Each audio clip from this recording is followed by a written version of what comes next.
Great day, friends. Hope you're having a great day.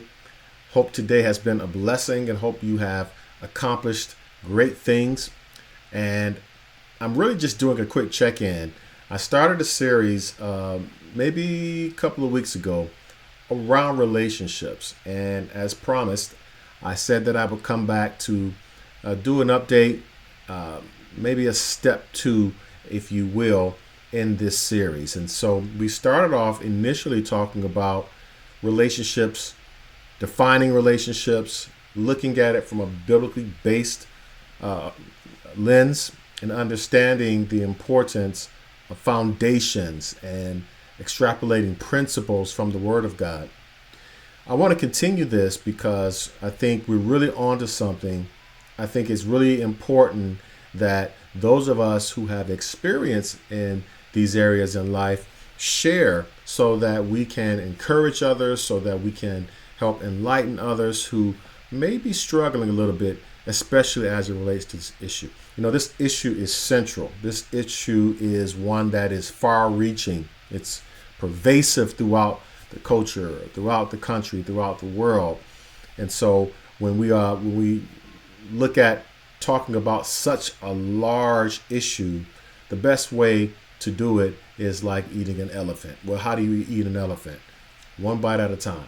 So today, I want to just throw out a couple of quick principles at the end or the heels of our session one on relationships.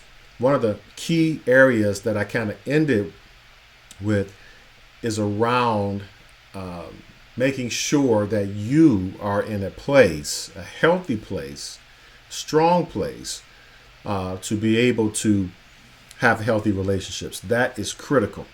You cannot have healthy relationships if you yourself are not healthy. And so I want to talk about what it takes to get healthy enough to be in a successful relationship. Now, once again, not just talking about romantic or intimate relationships, talking about relationships across the board. If we start at just understanding what it takes to be a healthy person, having successful relationships, we can then graduate to talking about more intimate relationships. And so today, I want to just drop this nugget on you. Better you equals better relationships.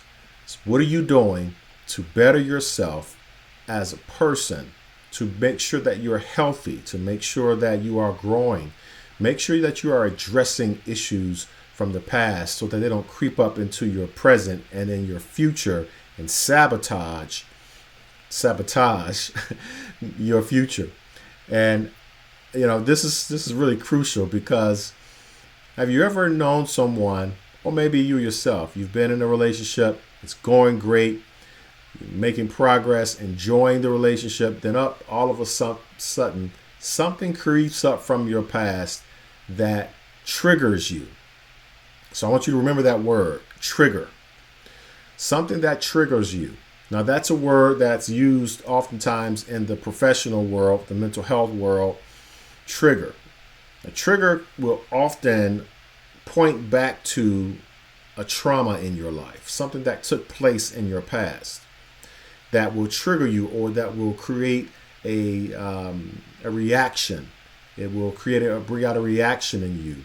Maybe someone said something to you that triggered you, that reminded you of a trauma in your past. Or those two words, triggers and traumas, are things that you have to make sure that you are aware of and make sure you know how to effectively navigate. So triggers, traumas. What are your triggers? What are those traumatic events maybe in your past that once triggered will take you back to those traumatic instances? So we got to make sure that we recognize these things because these things are pivotal. If you're talking about healing, being made whole, making sure you are healthy enough to proceed in a very productive relationship. Well, I just wanted to drop that nugget on you. I know you're like, hey, come on, give me more. But we're going to talk about that a little bit more. We're going to dive a little deeper into that. But again, what are those triggers?